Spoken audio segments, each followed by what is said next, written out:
Well, welcome to Explore Home Repeat. My name's Matt. And I'm Izzy. And today we're at Woburn Safari Park. As you can see, we're currently on a pedalo going around the lake. Today we're here to find out what it's like, if you should go, and if it's worth the ticket price. While you're here, don't forget to like and subscribe. We do day-out reviews all across the country and upload once a week. So, are you ready to explore? Let's go!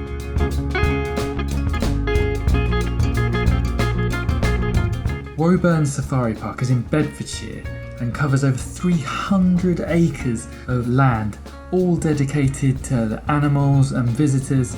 There's a chance to see loads of exotic and endangered species, both from your car as part of a safari and then a separate sort of on-foot zoo experience after.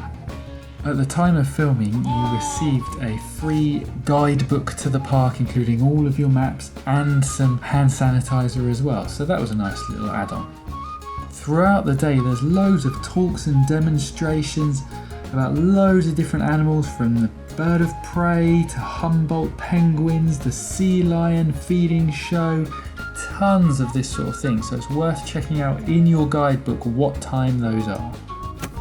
So how are you finding it so far? Yeah, I mean, you're just kind of thrown straight into it. You just go straight in through the gates and then you're on the safari. They've got so much space here. But again, really close to them. Windows wide open at this point. It's really quite fun. Yeah. And there doesn't appear to be any feeding here, so the animals aren't coming quite as close to you as they do at somewhere like West Midlands Safari Park. That's one thing I will say, is when we first went in, we got our tickets and they let us in. It wasn't massively clear which way to go. We wanted to pop to the loo first, and there didn't seem to really be much of an opportunity to do that, so you were just straight into the safari. So we're busting for the loo. So as you're driving through, if you're in a soft top convertible, they obviously won't let you into any of the carnivore areas, things like that. So there are separate paths off that are well signed, so you can avoid those parts. I do love like car safaris. They're so fun. You do feel like, because you're sort of driving so slow and you're having to look out as well as drive, it is kind of, you do feel like you're on a bit of a safari. I know it sounds stupid because it's all tarmacked and it's all fenced off and it's all very safe. And so in this enclosure, the monkeys can actually go onto your car, and this one's found a nice spot on this poor person's car. Eating all the leaves and stuff out of the kind of top of the bonnet. That's incredible. This lion enclosure is gigantic. In fact, we were looking in the book and it says it's 32 acres. So you've got 32 acres for 11 lions. 32 acres is about the size of a normal city zoo. And that's just for the lions. So that's one of the biggest enclosures in Europe, I think.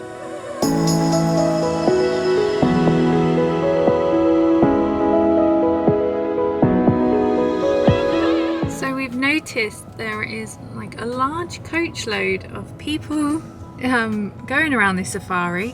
I don't think I've seen a coach load anywhere before. Didn't know you could do that. So this is one thing to keep in mind, that on that car safari you can do as many laps as you want of it.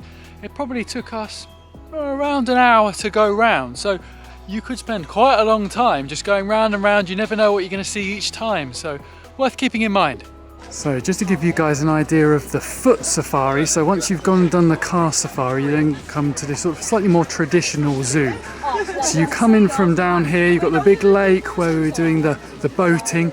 There's then a train that comes all the way around, and then here's your main exhibit. So this is the big main cafe.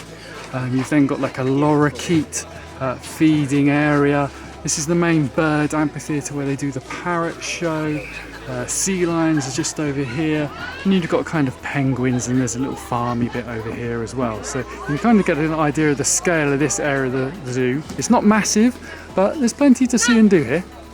One thing I always look for at zoos is how big the enclosures are, and much like the car safari, these enclosures in the sort of foot safari area are huge. You look at the size of these. This area is just for a porcupine and it is gigantic. It's absolutely massive. We just very excitedly came into the lorikeet area, and unfortunately they don't do feeding here. So when we went to Twycross, you could buy little pots of like nectar that you could feed the lorikeets with. They don't do that here, so there's just pretty much an empty aviary with nothing in it. I think they're tucked up right in a corner, half asleep. So again, you might get unlucky like us. Because they don't do that feeding, it doesn't draw them out. So it's a real shame.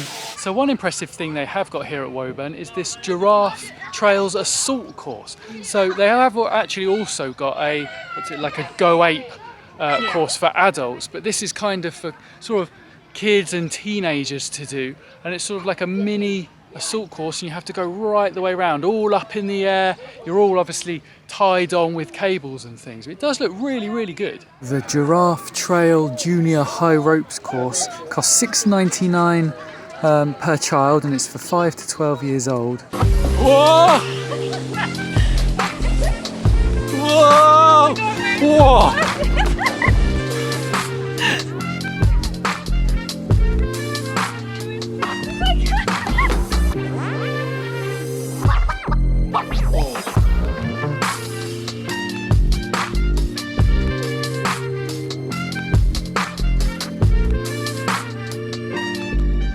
So that's our day over here at Woburn. What did you think? I think it was good. It's probably not as good as Cotswold Wildlife Park or West Midlands Safari Park, but it's still a great day, so. Yeah, I think the safari part in the car, perhaps, because you haven't got that feeding element that you've got at West Midlands Safari Park, the animals aren't as close, they're less inclined to come up to the cars, so quite often they're a long way away from where you can actually drive. In the lorikeet house as well, again, because there wasn't the feeding of those nectar pots, it meant that, again, they were all just up in the rafters, you couldn't really get close to them, they weren't very interested. I mean, maybe it's better for the animals that way, but for visiting, it's definitely not as close. You definitely don't get that kind of close experience. What there is a lot of here is free activities. So things like the train, the slide, the pedalo boats in the lake, all free. You don't have to pay for them. Does mean there's some queues, you have to kind of wait, but really not too bad at all. Generally, the whole place is a pretty reasonable size. The actual car safari, really big. Yeah. Absolutely vast amounts of land they've got here. This sort of zoo bit where you walk around, not quite so big. No, it's quite small, but then I guess West Midlands Safari Park one's quite small, but they have then a theme park section, so they've tried to build it out a bit more. I mean, here they do have the kind of rope adventures, and there's a Go Ape here. You do have to pay for those, they are additional. So there are options if you want to extend your day a little bit, I guess. It's about £27.50 a ticket for adults, so it's getting up there in price. You've really got to make the most of it. I would say places like Cotswold Wildlife Park, and we talk about it all the time, but value for money, it doesn't get much better than that place. So that's it for today. Don't forget to like and subscribe, and we'll see you next time. Bye! Bye!